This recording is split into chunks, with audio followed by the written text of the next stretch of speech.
When you buy a home here in South Carolina, the default tax rate is at 6% tax rate, and that's for non-owner occupied homes and for investors as well. So if you plan to occupy your home as your primary residence, remember to apply for the 4% reduced tax rate.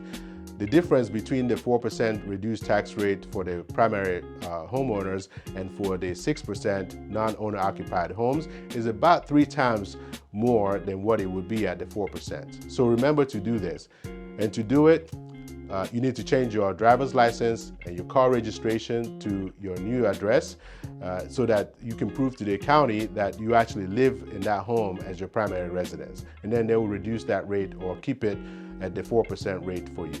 Now, if you don't do this, they will charge you at the 6% tax rate, and they will continue charging you until you apply for that 4% reduced rate.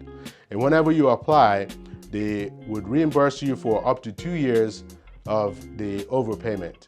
Anything after that, then you're going to have to eat that cost. So remember to do that. If you have a mortgage on your home and you get your taxes and insurance escrowed, the county will send a copy of your invoice for your taxes to your mortgage company as well as to you.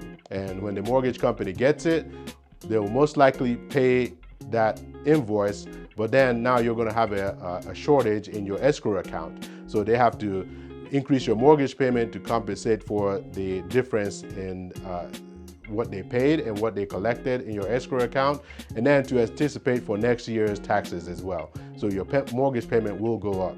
Remember to do this so you can keep your mortgage payment low.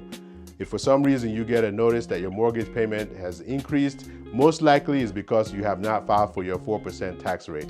This is Victor Amadi here with Producer Realty. Let us know if we can help you with your real estate needs here in the greater Greenville, upstate South Carolina area. Have a fantastic day. Talk to you soon. Bye.